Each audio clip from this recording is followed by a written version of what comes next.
হাসান মাহাদি, ৭১, ঢাকা। খেলা মানেই তো ইনজুরি। পেশাদার গলফ ক্যারিয়ারে প্রথমবার ইনজুরিতে পড়েছেন সিদ্দিকুর রহমান, দেশসেরা গলফার। সবাই জানেন কোমরের পেশিতে টান লাগায় খেলা হচ্ছে না ২৪ তারিখ থেকে শুরু হতে যাওয়া MTM রাশিয়ান ওপেনে। তবে সপ্তাহ দুয়েকের মধ্যে সুস্থ হয়ে উঠবেন বলে আশা করছেন দেশসেরা এই গলফার। শামসুল আরিফিনের রিপোর্টে বিস্তারিত।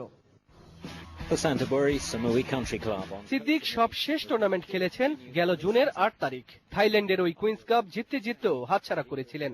সন্তুষ্ট থাকতে হয়েছে ৩ নম্বর হয়ে। এরপর লম্বা বিরতি। এশিয়ান সার্কিটের পরের টুর্নামেন্ট সেপ্টেম্বরের প্রথম সপ্তাহে। তার আগে সুযোগ এসেছিল রাশিয়াতে আমন্ত্রণমূলক টুর্নামেন্ট খেলার, কিন্তু মাঝের বিরতিতে নিজেকে ফিট রাখতে গিয়ে বাঁধিয়েছেন বিপত্তি। জুন, জুলাই, অগস্ট ৩ মাস কোনো টুর্নামেন্ট নেই, তো একটা প্রিপারেশন নিয়ে ওয়ার্কআউট শুরু করেছিলাম। বাট দ্বিতীয় দিনই আমি একটু এক্সক্লুসিভ এক্সারসাইজ করতে গিয়ে লোয়ার ব্যাকে লেগে যায়। তো ভাবছি যে সপ্তাহখানেকের ভিতরে হয়ে যাবে।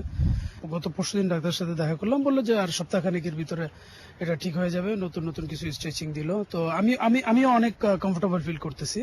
ইনজুরি কাটিয়ে অনুশীলনের সুযোগ পাচ্ছেন আরো ১ মাস, কিন্তু দীর্ঘ বিরতি দিয়ে টুর্নামেন্ট খেললে সমস্যা থেকেই যায় বলছেন সিদ্দিকুর। আমি যদি একটা গ্যাপের পরে একটা টুর্নামেন্ট, তখন ওইটা আমার ওয়ার্ম আপ হিসেবে আমার নিতে হয়।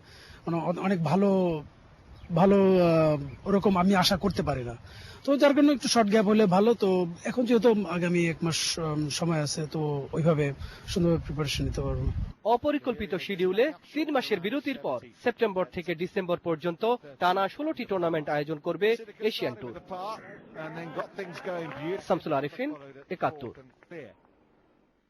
আর থাকছে না বিদেশি দলের সাথে প্রস্তুতি হকি ম্যাচ খেলতে না পারার আক্ষেপ। রোজার ঈদের পরই দেশে আসছে দিল্লির বিখ্যাত ধ্যানচাঁদ